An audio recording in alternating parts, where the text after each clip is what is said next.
Assalamualaikum warahmatullahi wabarakatuh. Di sini kami akan mempresentasikan hasil pekerjaan kelompok kami yang berjudul Analisis Pengembangan Sneakers menggunakan metode Quality Function Development atau QFD. Sebelumnya, kami akan memperkenalkan anggota kelompok kami tersebut dahulu. Yang pertama ada Sofiuddin Ali Ahmad, 2 Taufik Tegar Minjawan, 3 Sadam Nanda Kristara, 4 Yusuf Adi Pangestu, dan 5 saya Dida Adito Distira. Langsung saja kita masuk ke pendahuluan. Sepatu merupakan suatu jenis alas kaki atau footwear yang biasanya terdiri beberapa bagian yaitu sol, hak, kap, tali, dan lidah.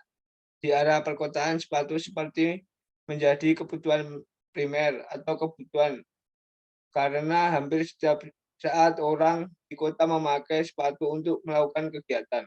Sepatu sangat berguna untuk kehidupan sehari-hari, juga misalnya untuk pergi ke pertemuan resmi maupun untuk olahraga, untuk pergi ke pesta, untuk menonton bioskop, juga bisa supaya terkesan elegan jika ada teman yang melihat penampilan seseorang. Untuk memenuhi kebutuhan mengenai produk sepatu yang tidak ada habisnya, perusahaan dituntut untuk selalu mengembangkan produknya agar tetap sesuai dengan keinginan dan kebutuhan konsumen. Salah satu metode yang digunakan perusahaan untuk merencanakan pengembangan produk yaitu QFD.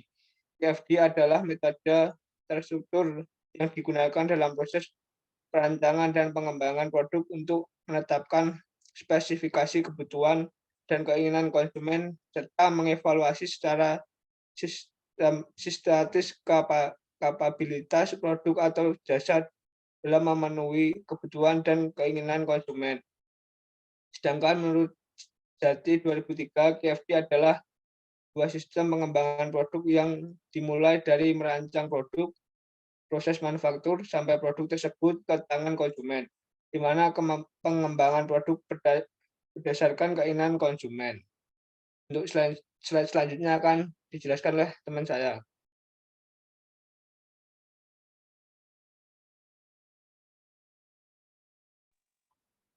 Untuk metode pemilihan sendiri, QFD merupakan suatu metode pengembangan produk dengan memperhatikan permintaan dan keinginan konsumen.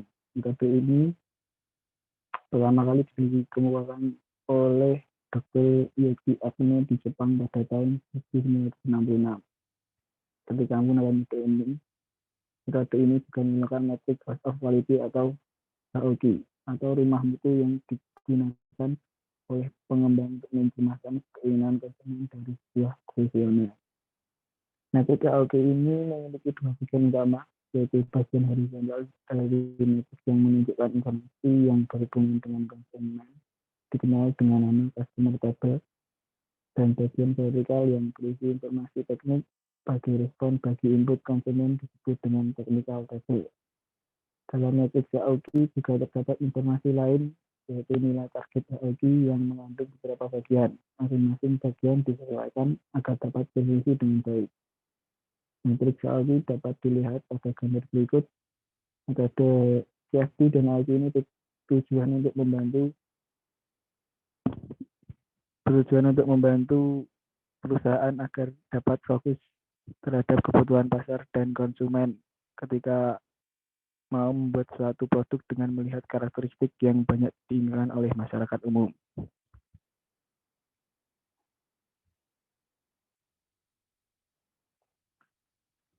Untuk komponen utama sendiri, yang pertama ada customer need atau benefit. Pada bagian ini berisi nilai dari data-data dan informasi mengenai kebutuhan dan keinginan pelanggan.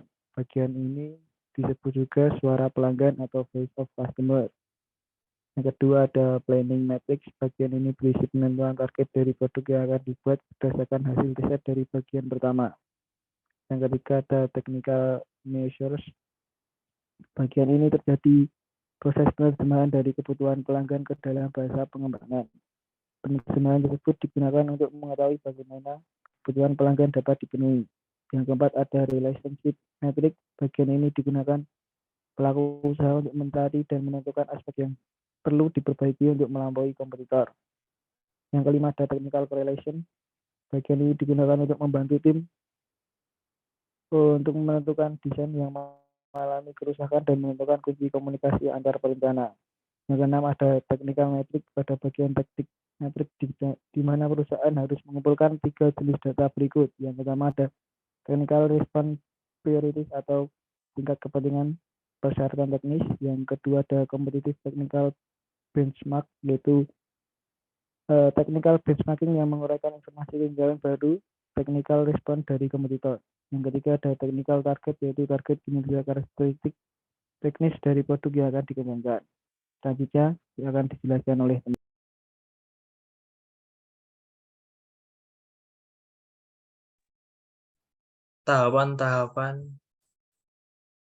Tahapan-tahapan yang akan kami ambil yaitu 1.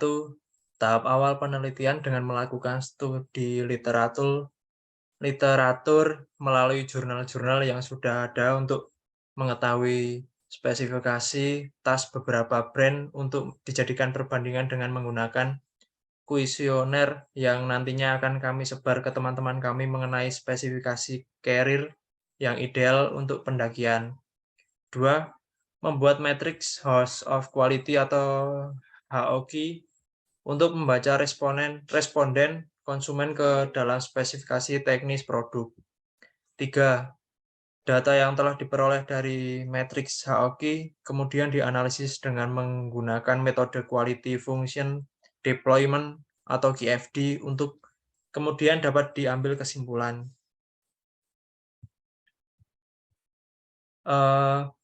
Hasil dan pembahasan. Dalam melaksanakan perancangan dan pengembangan suatu produk diperlukan beberapa atribut atau bahan perbandingan dengan produk yang sudah ada. Perbandingan tersebut meliputi karakteristik produk serta keinginan dan kebutuhan konsumen. Beberapa atribut yang digunakan dapat dilihat pada tabel berikut. Produk atribut kenyamanan relatif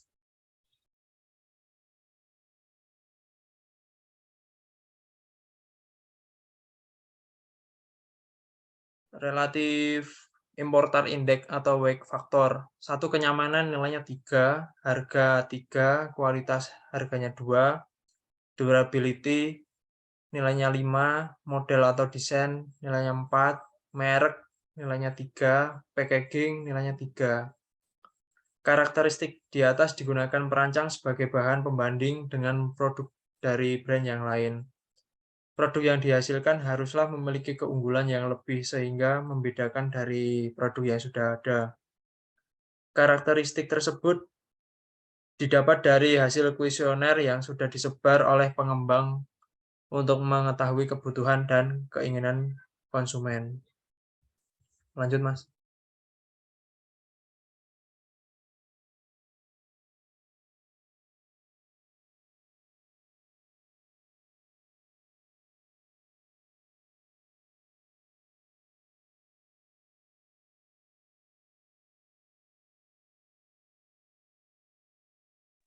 Lanjut, Mas. Tabel di atas merupakan kelanjutan dari tahapan di atas setelah mengetahui karakteristik yang diperlukan. Perancang melakukan evaluasi produk yang ada atau produk yang akan dibuat dan dimodifikasi serta membandingkannya dengan produk kompetitor lain. Hasil dari evaluasi yang akan diterjemahkan ke bentuk angka yang nyata agar dapat diproses dengan menggunakan metode QFD. Adapun cara sistematisnya yaitu menggunakan improvement rate, yaitu target value atau evaluation score. Dan untuk memperhitungkan bobot yaitu bobot sama dengan relative importance index x importance rate.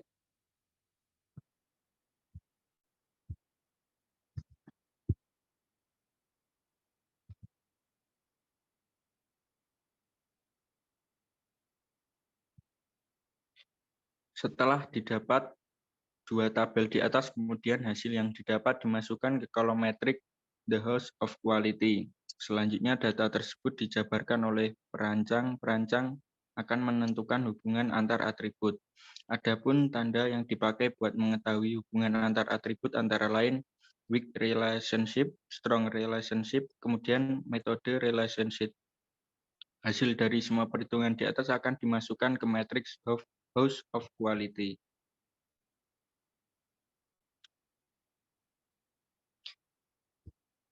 Lanjut. Selanjutnya yaitu kesimpulan. Setelah melakukan beberapa tahapan dari perancangan pengembangan sepatu dengan metode GFD di atas, dapat disimpulkan bahwa konsumen lebih memilih atau menyukai produk yang lebih memperhatikan aspek kenyamanan. Setelah itu, desain dan model sepatu. Dari hasil metrik HOQ dapat dilihat bahwa kenyamanan penggunaan sepatu dan desain atau model sepatu sangat tergantung oleh pemilihan bahan yang akan dipakai untuk membuat produk tersebut. Aspek lain yang juga menjadi pertimbangan yaitu packaging. Aspek ini sangat dipengaruhi oleh berat produk. Semakin berat produk yang dihasilkan, maka pengemasan dan pengiriman produk akan sangat berpengaruh.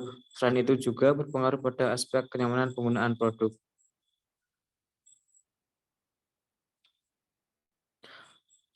Untuk yang selanjutnya itu saran.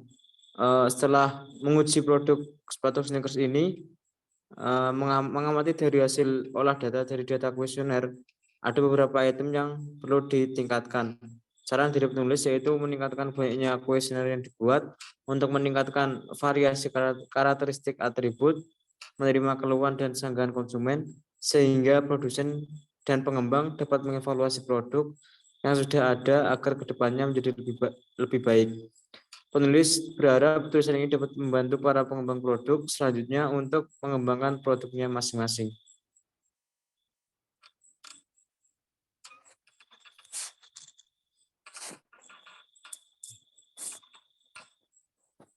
Presentasi dari kelompok kami. Terima kasih atas perhatiannya. Assalamualaikum warahmatullahi wabarakatuh. Waalaikumsalam warahmatullahi wabarakatuh.